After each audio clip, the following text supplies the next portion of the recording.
yung mother-in-law ni Pia Guanyo. Kung meron siyang gustong malaman, hindi maganda na kaso-kaso ka.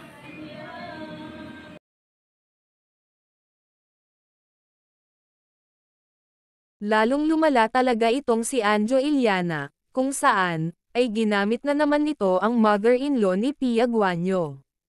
Dahil hindi naman pinapansin itong si Anjo Iliana ni Vic Soto ay ginamit na nito si Pia Guanyo kung saan, ay naging ex-girlfriend nito ni Vic Soto. Dahil nga sa isang controversial na mga pangbubulgar ni Anjo Iliana sa umanong babae ni Tito Soto, na naging girlfriend din ng kanyang kapatid na si Vic Soto, at maraming nagsasabi nga na si Pia Guanyo ang tinutukoy ni Anjo na kabit umano ni Tito Soto, at ito na nga gustong gamitin ni Anjo ang nakaraan ni Pia kung saan, ay involved ang dalawang magkapatid na Soto. Sa kanyang video nga ni Anjo ay binanggit niya ang mother-in-law ni Pia Guanyo kung saan, ay may isisiwalat daw siya umano, na talagang magugulat ang ina ng asawa ngayon ni Pia na isang businessman. Hindi naman malaman kung bakit nagkaganito si Anjo, kung saan, nanggaling ang kanyang galit, kung bakit inungkat nito ang mga sekreto ng mga nakasama niya noon sa Itbulaga. Sa video nga ni Anjo ay talagang may plano na naman ito kung saan, ay kailangan pa niya ipahayag na talagang gusto niya makausap ang mother-in-law ni Pia Guanyo. Yes, magandang gabi po at ako po'y nananawagan kay Mrs. Magno. Mrs. Magno, yung mother-in-law ni Pia Guanyo. Hindi ko maalala yung pangalan ng asawa ni Pia.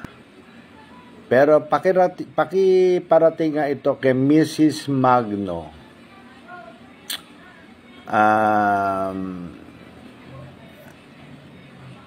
Pakisabi na lang sa kanya kung meron siyang gustong malaman na isang bagay na napaka-importante, ay hingin na lang niya yung aking telepono. Marami naman may alam ng phone ko eh. Kay Pia, alam ni Pia. Yan, sa mga kaibigan ni Pia. Kung gusto lang naman Mrs. Magno na meron kayong malaman na isang bagay na hindi maganda,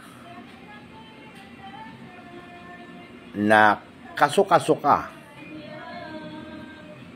karumal-dumal,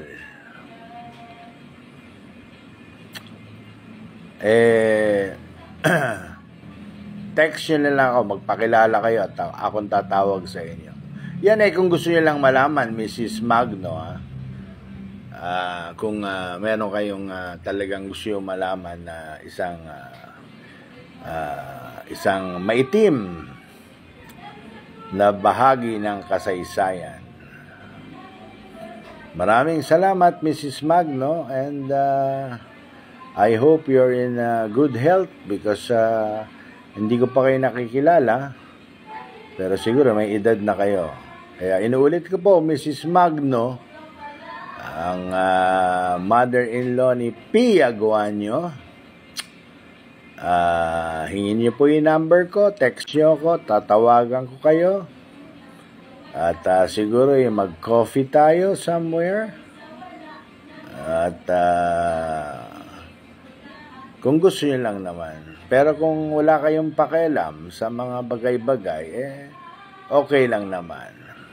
Sige po, maraming salamat po, Mrs. Magno, na biyenan ni Pia Guanyo. Maraming salamat at magandang gabi po sa inyong lahat. Thank you. Abangan ang susunod na kabanata.